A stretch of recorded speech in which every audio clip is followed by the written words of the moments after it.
Selamat pagi semuanya. Semoga kita selalu dalam keadaan sehat walafiat.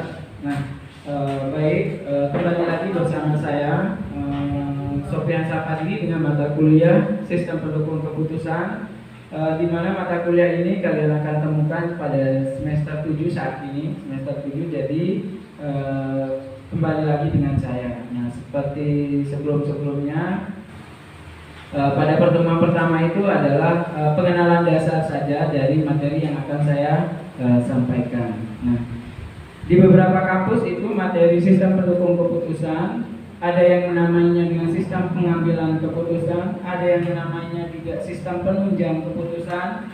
Nah, kalau di kampus kita ini namanya sistem pendukung keputusan. Kalau bahasa Inggrisnya itu decision support system. Oke, ya, ini sekilas tentang deskripsi dari mata kuliah yang akan kita tempuh. Nah, gambaran umumnya itu membahas bagaimana konsep dari sistem pendukung keputusan, kemudian tujuannya, karakteristiknya, perkembangan, komponen, model-model dari sistem pendukung keputusan, serta bagaimana nanti kita membuat sistem pendukung keputusan dari awal sampai dengan diimplementasikan. Nah, baik dalam kehidupan sehari-hari seperti organisasi, kemudian di tempat Anda bekerja. Ini ya untuk deskripsi mata kuliahnya. Ini nanti akan kita bahas selama satu semester, 16 kali pertemuan, 7 kali pertemuan sebelum UTS dan 7 kali pertemuan sebelum UAS. Kemudian ini kompetensi dasar atau kemampuan yang diharapkan setelah selesai dalam mengikuti perkuliahan sistem pengambilan keputusan. Nah, mahasiswa dapat mengambil keputusan yang tepat dalam menyelesaikan masalah sesuai dengan prosedur pengambilan keputusan. Jadi yang selama ini bingung bagaimana caranya mengambil keputusan, setelah mengikuti perkuliahan ini diharapkan dapat mengambil keputusan sesuai dengan langkah-langkah dari sistem pendukung keputusan. Kemudian ini RPS-nya. Nah, di sini ada penjabaran beberapa bahan kajian atau materi, bentuk perkuliahan, kemudian kemampuan akhir yang diharapkan. Nah, ini adalah RPS-nya, rencana pembelajaran semester studi. Nah, jadi pada minggu pertama itu kita akan membahas tentang konsep dasar pengambilan keputusan. Baru nanti minggu kedua, ketiga, dan minggu keempat, kelima, dan seterusnya. Nah, setiap minggu itu bahan kajian atau materinya berbeda. Mulai dari konsep dasar sampai dengan yang saya sebutkan tadi, yaitu ada bagaimana mengimplementasikan sistem pendukung keputusan dalam kehidupan sehari-hari atau saat berorganisasi. Karena SKS kita hanya 2, jadi 2 kali 50 menit, kita akan kuliah itu selama 100 menit per minggu. Oke, ini untuk kemampuan RPS-nya. Kemudian ini bentuk penilaian. Nah, standar penilaian yang sudah ditetapkan oleh SMIK Lombok adalah seperti yang terlihat di depan. Nah, kehadiran itu ada 10% untuk kehadirannya, kemudian keaktifan 5%, tugas 20%, kuis 10%, UTS 25%, dan UAS 30%. Nah, ini adalah kebijakan yang telah ditentukan oleh kampus kita, SMIK Lombok. Jadi ada 6 komponen yang dinilai. Tapi ada beberapa dosen juga yang sedikit memodifikasi.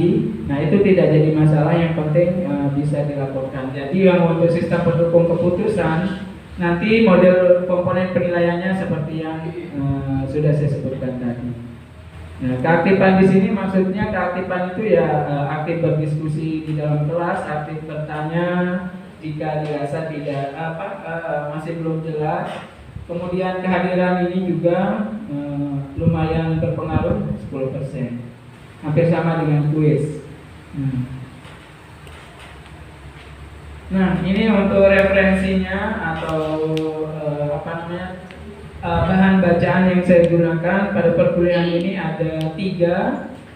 Nah, tapi yang pertama itu dia berbahasa Inggris. Nanti bisa pakai yang kedua, ada dari Dr. Kusrini tahun 2007. Judulnya itu Konsep dan Aplikasi Sistem Pendukung Keputusan. Penerbitnya Anggi, diterbitkannya di Jogja.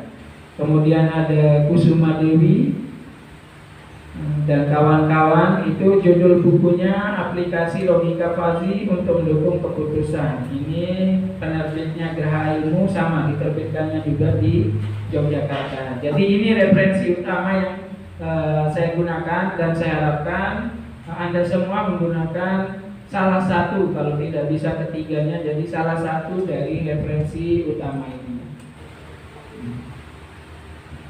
Oke, sekarang kita sedikit masuk ke materi tentang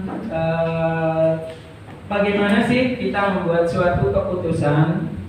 Nah, ada beberapa keputusan yang diambil atau yang hanya bisa dieksekusi oleh bagian eksekutif, manajer, kepala sekolah, pimpinan, ketua STMI kelompok. Nah, Anda sendiri juga termasuk dari pengambil keputusan. Contohnya misalnya begini, apakah Anda menikah dengan si A atau si B atau si C atau si D. Jadi posisi Anda itu adalah sebagai pengambil keputusan. Nah, ini ada beberapa tipe-tipe keputusan. Ada yang struktur dan ada yang tidak terstruktur. Nah, kalau yang terstruktur ini dibuat menurut kebiasaan, aturan, prosedur tertulis maupun tidak. Nah, ini misalnya aturan ini seperti aturan penilaian yang saya terapkan itu bersifatnya tetap. Bersifatnya tetap dan struktur dalam 1 semester. Jadi aturan itu sudah jelas dan akan kita lakukan berulang kali. Ya. Kemudian untuk yang tidak terstruktur ini mengenai masalah khusus, kas tidak biasa, kebijakan yang ada belum menjawab suatu permasalahan, mungkin terlalu banyak terlalu banyak angan-angan dalam mengerjakan suatu keputusan, namun tidak ada satupun yang ditetapkan. Nah, terlalu banyak coba kita lakukan ini, coba kita lakukan ini, coba kita lakukannya. Jadi terlalu banyak mencoba untuk melakukan sesuatu, jadi tidak ada yang bisa terselesaikan. Nah, ini adalah keputusan. Nah, ini pengertian keputusan menurut beberapa ahli. Nah, keputusan adalah suatu reaksi yang diambil dengan mempertimbangkan beberapa faktor dan menganalisis konsekuensi dari solusi yang dipilih. Nah, misalnya ini sekarang si Wulan ingin menikah dengan ada pilihan A, B, dan C. Nah, si Wulan ini posisinya dia akan memutuskan dengan siapa dia akan menikah. Tentu pilihannya itu ada konsekuensinya. Ada timbal balik yang akan diterima. Mungkin si A ini baiknya 10%, si B baiknya 20%, si C baiknya 30%. Nah, kemudian namun ketampanan si A ini walaupun baiknya 10%, namun ketampanannya 90%. Jadi si Wulan memilih yang baiknya 10%, tampannya 90%. Tentu ada konsekuensinya.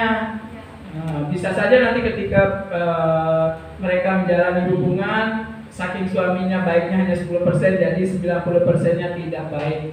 Nah, jadi itu konsekuensi yang dimaksud ya. Jadi setiap keputusan itu ada konsekuensinya, entah itu bersifat positif dan bersifat negatif. Nah, ini kita sudah masuk ke dalam materi sistem pendukung keputusan. Ada yang tahu nggak dari penjabaran sekilas saya itu kira-kira sistem pendukung keputusan itu seperti apa? Menurut Anda? Sistem pendukung keputusan. Menurut Anda, pendapat Anda ini, pendapat Anda. Sistem pendukung keputusan, sistem penunjang keputusan, sistem pengambilan keputusan.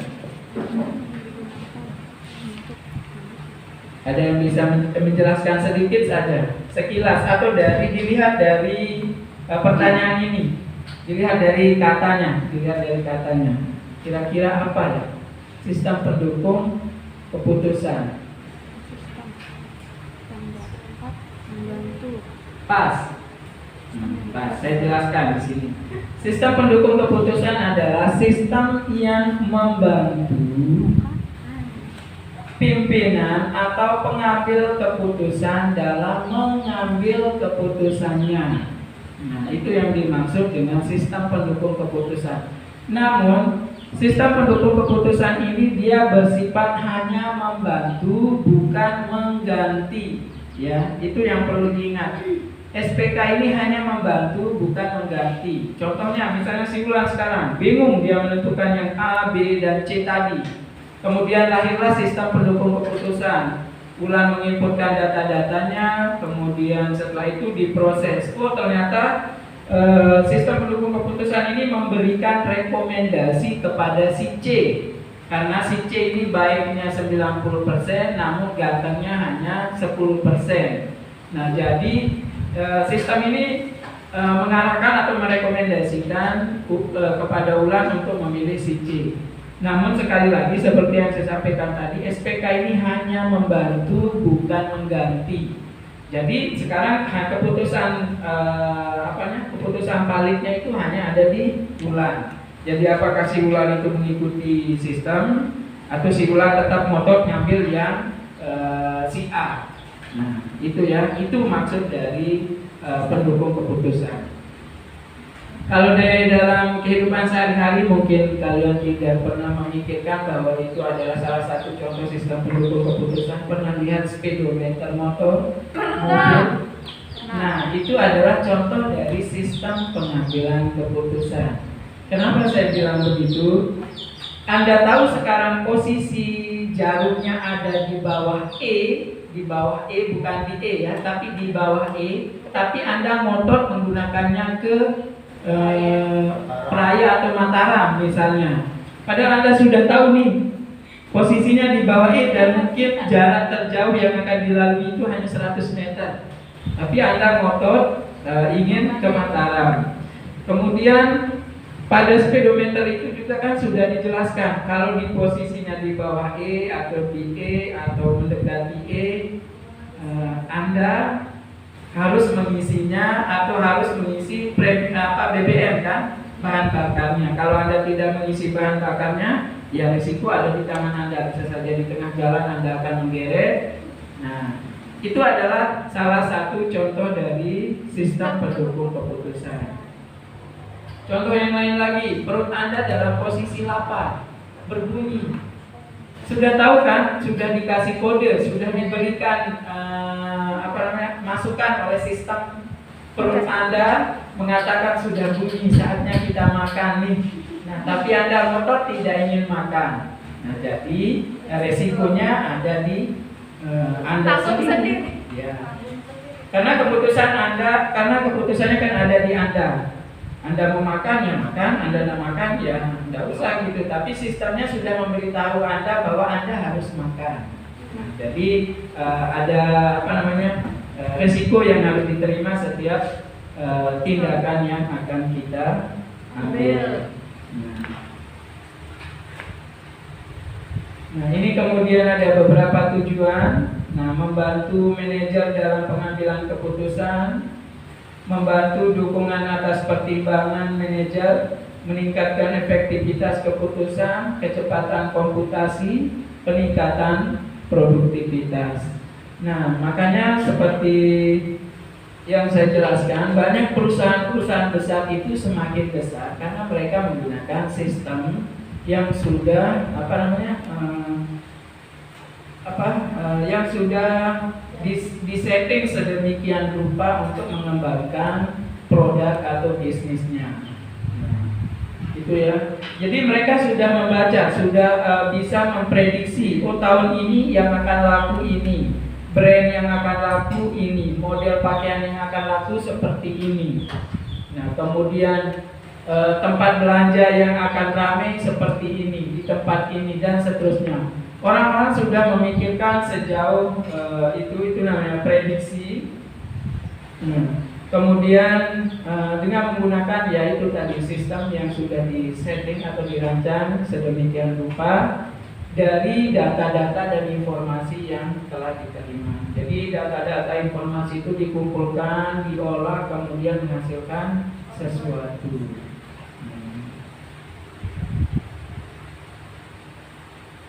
Nah, ini beberapa proses atau alur proses pembuatan keputusan yang harus ada di dalam keputusan itu. Yang pertama ada alternatif, ada kriteria atau subkriteria, dan ada tujuan atau ada goalnya ya. Harus ada yang tiga itu. Kalau tidak ada salah satu dari ketiga itu, belum dikatakan sebuah sistem pendukung keputusan yang memecahkan masalah.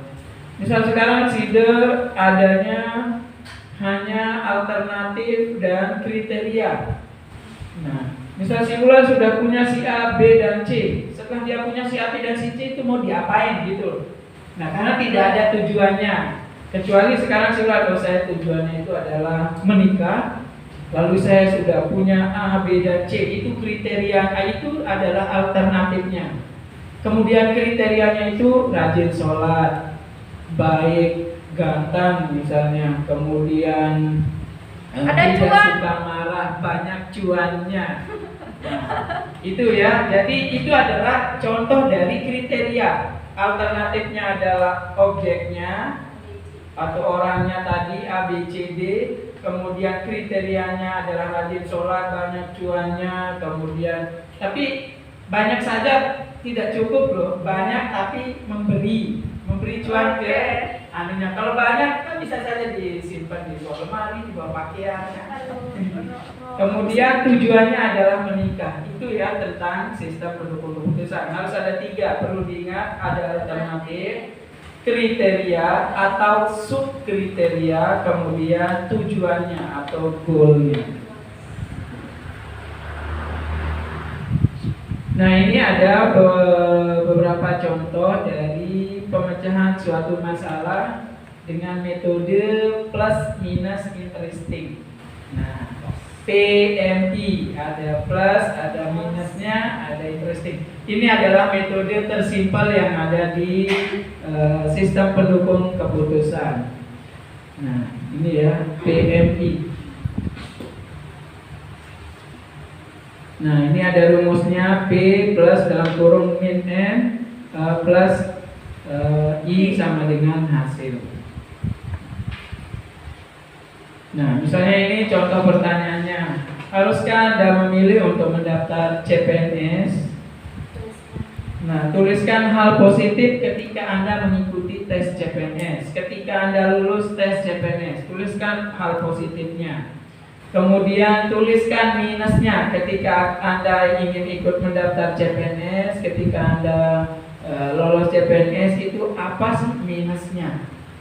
Nah, kemudian pertanyaan interesting atau yang kira-kira akan muncul nanti. Nah, ketika sudah mendaftar CPNS maupun ketika sudah menjadi CPNS. Misalnya contoh pertanyaan interesting, lulus enggak saya nanti? Itu adalah pertanyaan interesting. Kemudian kalau positifnya ikut mendaftar CPNS, yaitu tidak jadi pengangguran. Tidak jadi pengangguran, kemudian ada tunjangan pensiun dan seterusnya. Kemudian minusnya apa ya minusnya? Minusnya capek kerja. Tidak bebas ya, tidak bebas. Jadi sudah diatur oleh pemerintah. Kemudian interestingnya seperti yang saya jelaskan tadi. Nah, kemudian plusnya itu apa, minusnya apa, interestingnya apa, tinggal dimasukkan ke dalam rumus. Plusnya misal banyak, plusnya itu ada 10 ya, tinggal tulis 10. Minusnya itu misal ada 5, jadi plus min 5 Nah, interestingnya itu mungkin ada dua pertanyaan yang akan timbul sewaktu-waktu, mungkin ada dua. Jadi ya tinggal dijumlahkan, nah, muncullah hasilnya. Kalau 7 berarti misalnya hasilnya ya. Ini adalah contoh metode paling simpel yang ada di sistem pendukung keputusan. Nah, pada semester sebelumnya seniornya yang dulu sering menanyakan begini, bisa nggak metode model PMI ini dijadikan skripsi atau diangkat tema jadi skripsi atau tugas akhir? Saya selalu bilang begini, bisa saja. Yang penting datanya ada, kemudian datanya real, datanya ada. Baru bisa diangkat menjadi tugas akhir. Tapi masa iya hanya dengan menggunakan rumus seperti ini Anda pede untuk mengangkatnya menjadi tugas akhir? Ya, saya rasa anak SMA saja kalau dikasih rumus seperti ini bisa. Nah, ini contohnya lagi, memilih satu atau beberapa alternatif dari sekumpulan alternatif berdasarkan kriteria tertentu. Contohnya misalkan dipilih mahasiswa berprestasi dengan alternatifnya Udin, Ahmad, Yuni, Rina, Doni. Kriterianya apa? Orang-orang yang memiliki IPK tertinggi semester pertengahan, maksudnya di atas semester 2, di bawah semester 7 misalnya. Kemudian aktivitas atau kegiatan mahasiswa tersebut, apakah mereka rajin berorganisasi, kemudian aktif dalam organisasi dan seterusnya. Lancar berkomunikasi dalam bahasa Inggris. Mungkin si Ahmad ini bahasa asingnya itu dia menguasai 4 bahasa asing. Kemudian nanti setiap kriteria ini ada bobotnya, ada poinnya ya. Misal IPK tertinggi 3, IPK tertinggi misalnya 4, 3, 2, 1. Kemudian semester pertengahan jika dia semester 2 poinnya 10, jika semester 3 poinnya dan seterusnya. Ada poin atau ada bobot juga yang digunakan. Nah, bobot itu digunakan untuk mempermudah penghitungan. Misalnya sekarang si Udin nih, IPK-nya itu 3. Sedangkan Ahmad, IPK-nya itu ada 4. Nah, kan tinggian Ahmad daripada Udin. Namun, Udin ini menguasai 4 bahasa. Nah, sedangkan si Ahmad hanya menguasai 2 bahasa. Jadi nanti poin-poinnya, bobot-bobotnya itu dihitung. Tak muncul, oh ternyata yang paling bagus itu si Udin. Misalnya seperti itu. Tapi tetap si pengambil kebijakan itu, saya tidak terlalu dekat sama si Udin, saya lebih baik memilih Ahmad. Oke, nanti ketika memilih Ahmad tentu ada konsekuensinya. Ini ada komponen pengambilan keputusan. Contohnya, misalnya toko Alfa dengan toko Indo misalnya, mereka ketika membuat tidak sembarang membuat, mereka juga melakukan analisa. Pertama, mungkin jalan itu dilalui oleh banyak kendaraan. Kedua, dekat dengan pasar. Ketiga, dekat dengan sekolah. Keempat, tidak ada toko-toko eceran lain yang berada di sekitarnya atau 500 meter dari sekitarnya. Nah, jadi apakah lokasi itu cocok atau tidak dimasukkan ke dalam sistem, di-generate, dihitung, oh ternyata cocok. Nah, barulah Indo dan Alfa itu membangun tokonya di lokasi tersebut. Nah, jadi tidak sembarang. Mungkin sekarang di Jalan Gerulung itu kan dia sepi, tiba-tiba ada Alfamart di sana. Nah, hanya tukang pasir yang ada di sana aja yang akan membelinya. Jadi harus dipilih dekat dengan pasar, kemudian dekat dengan sekolah, kemudian lalu lintasnya lancar, ramai. Kemudian diperhitungkan sedemikian rupa.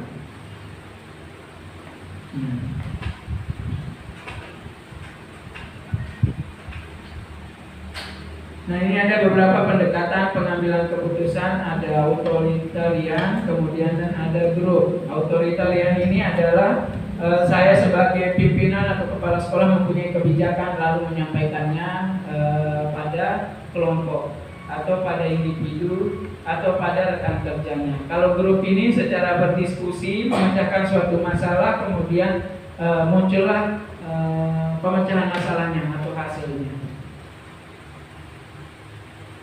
Nah, ini beberapa prosedur dari pengambilan keputusan. Yang pertama, mengidentifikasi keputusan, keselarasannya dengan tujuan yang diharapkan. Jangan membuat keputusan yang tidak ada tujuannya. Nah, buatlah keputusan yang memiliki tujuan.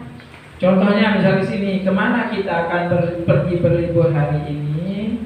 Nah, tujuannya adalah berlibur untuk melepas lelah dengan menikmati pemandangan alam yang indah. Mungkin terlalu capek kuliah nih, gitu ya. Kemudian cari fakta-fakta yang mendukung. Cari beberapa alternatif yang mungkin ada. Nah, misal fakta-faktanya di pantai A itu bagus, ada kamar mandinya dan seterusnya. Kemudian ada alternatifnya. Nah, ada alternatif, misal pantai A, pantai Kute, pantai Senggigi, pantai Kerandangan, misalnya itu adalah alternatifnya. Faktanya yang akan kita cari itu adalah yang ada kamar mandinya, yang pasirnya putih, kemudian pemandangannya indah, jalan lokasinya tidak terlalu jauh. Lalu diberikan penilaian, setelah itu dihitung, baru dilaksanakan. Setelah digenerate, baru dilaksanakan. Keputusan itu, kita ke Kute. Nah, di sana ada masjid besar, ada kamar mandinya, ada pemandangannya juga indah, parkirannya juga luas dan aman. Sudah berangkat sudah ke pantai Kute. Ini yang prosedur pengambilan keputusan.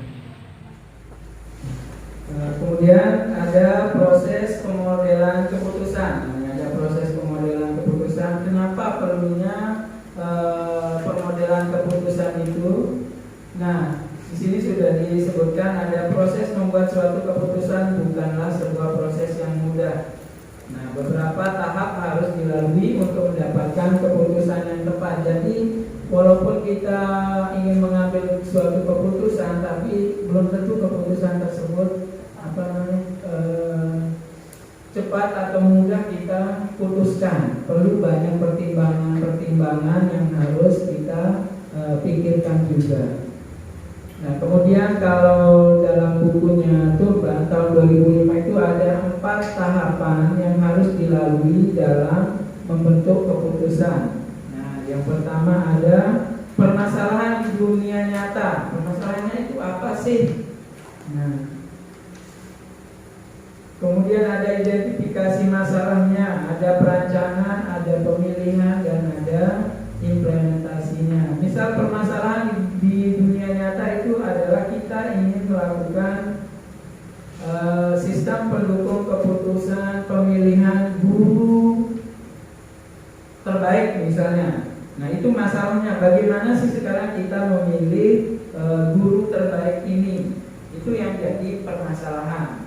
Kemudian setelah diidentifikasi masalah, dikumpulkan A, B, C, D, nah, ditemukan alternatifnya, dicari kriterianya, dicari subkriterianya, dan segala macam, baru dilakukan tahap perancangan, pemilihan, dan implementasinya. Nah, ini mungkin akan kita bahas pada pertemuan selanjutnya. Saya hanya menjabarkan sedikit menurut Tuban tahapan atau 4 tahapan dalam pemodelan keputusan. Nah, ini pertemuan selanjutnya.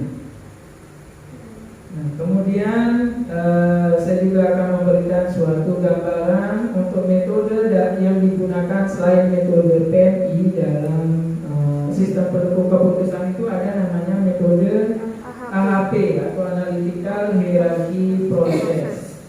Nah, mungkin nanti semuanya bisa browsing sendiri sebelum kita masuk ke dalam metode ini, penghitungan metode AHP. Ada AHP, ada WP, ada SAW namanya. Kemudian ada TOPSIS, ada metode SMARTER, ada metode SMART, ada metode Fuzzy, ada metode Mamdani, ada metode apa lagi yang banyak sekali metodenya itu ya. Bahkan setiap metode itu digunakan di tempat yang berbeda-beda. Misal penentuan penerima bantuan pembangunan rumah untuk keluarga tidak mampu. Nah, itu ada menggunakan metode A, B, dan C. Nah, ada yang menggunakan metode namanya Fuzzy, namanya logika Fuzzy atau Fuzzy Mamdani.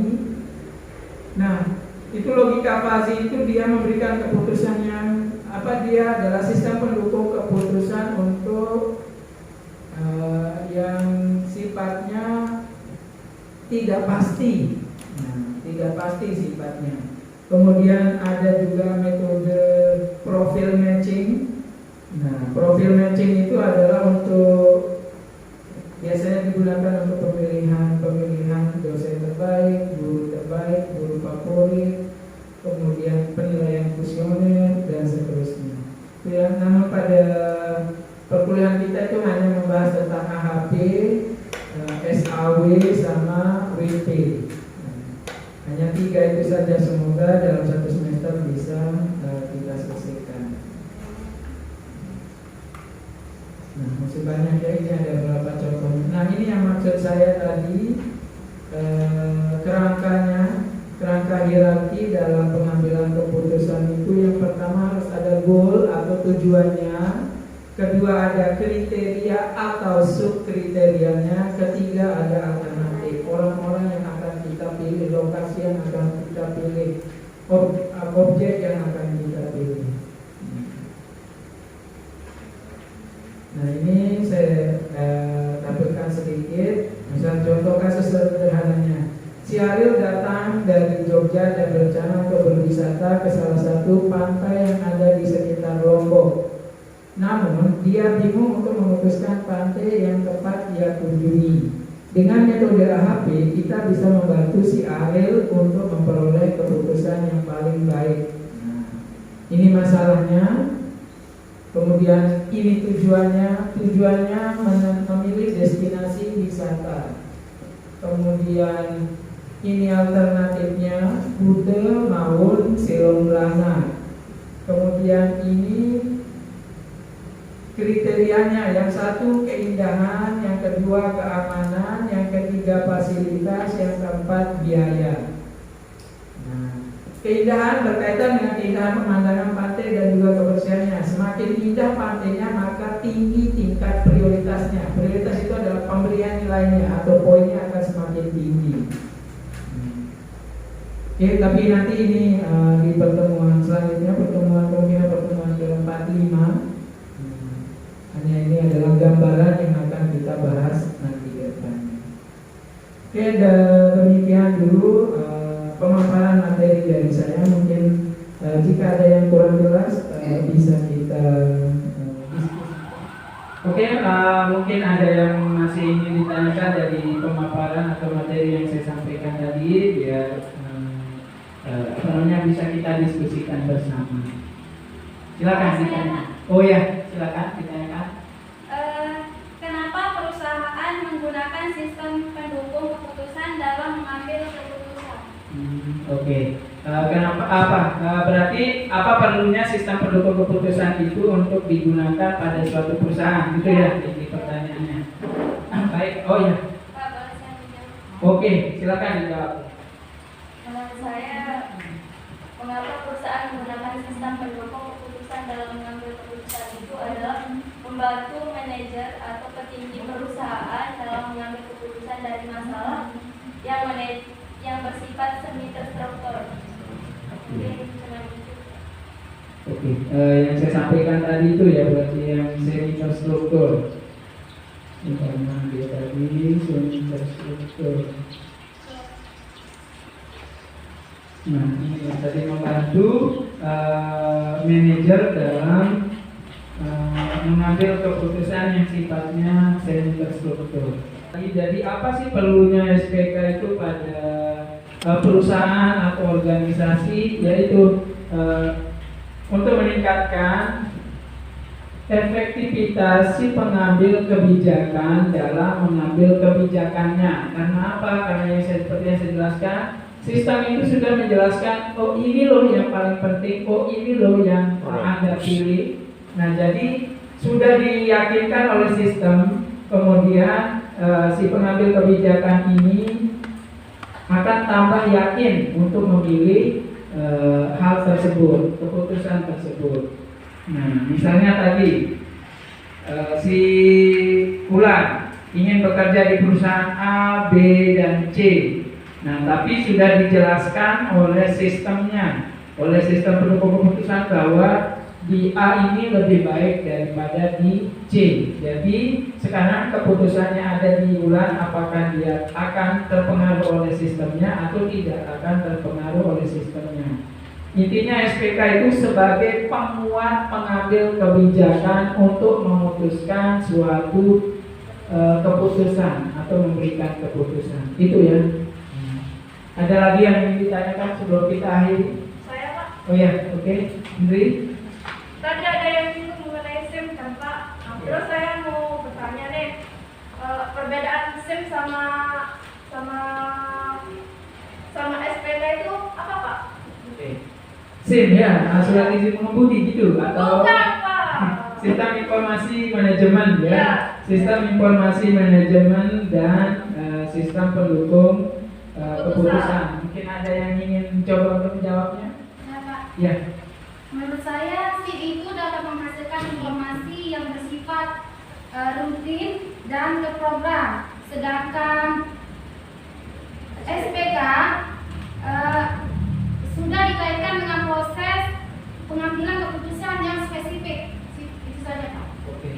Nah, seperti yang dijelaskan yang sudah dicoba untuk dijawab, SIM itu dia adalah sistem informasi manajemen yang selalu terjadi di suatu organisasi tersebut. Misalnya sekarang, contohnya begini, organisasi tersebut hanya menjual produknya ke lokasi A, B, dan C. Nah, itu terjadi berulang kali dalam menyuplai barangnya, menjual barangnya ke toko A, B, dan C. Nah, sekarang ada misalnya satu produk yang tidak laku di tempat tertentu atau di lokasi tertentu, misalnya misalnya rokok A tidak laku di lokasi A. Nah, sistem pendukung keputusan itu nanti akan berfungsinya di sana. Oh, ternyata setelah didata barang apa aja sih yang dijual ke toko A, B, dan C? Oh, ada rokok, ada sampo, ada jajan. Oh, ternyata rokok ini dengan merek A tidak terlalu laku di lokasi A, tapi di lokasi B itu laku sekali. Nah, jadi dibuatkanlah sebuah sistem yang mampu mengenerate hal demikian. Tak ketika digenerate, oh ya, setelah dihitung-hitung ternyata benar rokok A ini tidak terlalu laris di toko rokok A ini tidak terlalu laris di toko A, tapi larisnya di toko B. Jadi kita pemasarannya fokuskan ke toko B untuk rokok A. Nah, jadi seperti itu. Manajemen itu di atasnya terlebih dahulu, baru setelah manajemen baru ada pendukung keputusannya. Ya, itu maksudnya. Oke, itu saja mungkinnya. Atau ada lagi? Tidak ada. Berhubung waktu kita sudah sudah selesai, jadi pertemuan untuk minggu ini atau hari ini kita cukupkan sampai di sini. Terima kasih atas kehadiran semua. Semoga apa yang kita lakukan ini terhitung amal ibadah. Amin ya rabbal alamin. Sekian dan terima kasih. Saya tutup dengan wabillahi taufiq wal hidayah. Assalamualaikum warahmatullahi wabarakatuh.